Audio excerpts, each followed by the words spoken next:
यह रूस की हाल के वर्षों की सबसे बोल्ड क्राइम सीरीज है।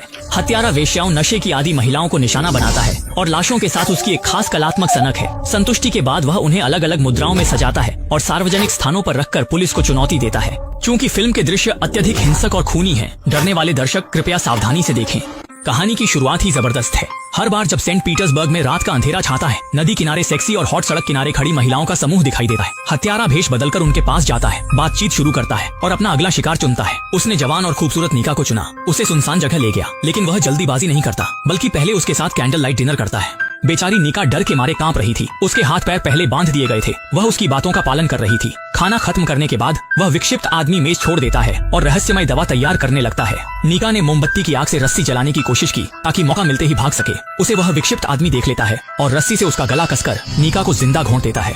जब लड़की एक लाश में बदल जाती है, तब वह विक्षिप्त आदमी असली काम शुरू करता है। एक हफ्ते बाद पुल पर एक लड़की दिखाई देती है। वह सुंदर कपड़े पहने, मेकअप सलीके से किया हुआ, बस चुपचाप वहीं खड़ी रहती है, बिल्कुल नहीं हिलती। पर्यटक उससे फोटो खींचने के लिए मदद मांगते हैं, लेकिन वे बुरी तरह डर जाते हैं क्योंकि वह असल में एक लाश है। वह हाल ही में लापता हुई नीका ही थी। उसकी लाश को संरक्षित किया गया था और उसकी टांगों पर बॉडी पेंटिंग के निशान भी थे।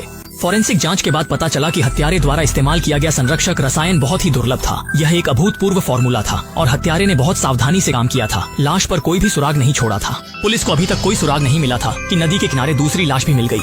वह एक कला संकाय का विश्वविद्यालय छात्र था। उसकी लाश को भी संरक्षित किया गया था, लेकिन बाएं पैर का हिस्सा ठीक से नहीं किया गया था, जो सड़कर काला हो गया था।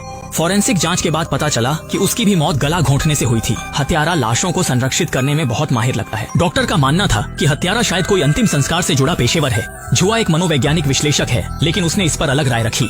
दूसरे मृतक के पैर सड़कर काले हो गए थे। यहाँ तक कि मुर्दा घर में एक हफ्ते तक काम करने वाला इंटर्न भी इतनी बड़ी गलती नहीं कर सकता।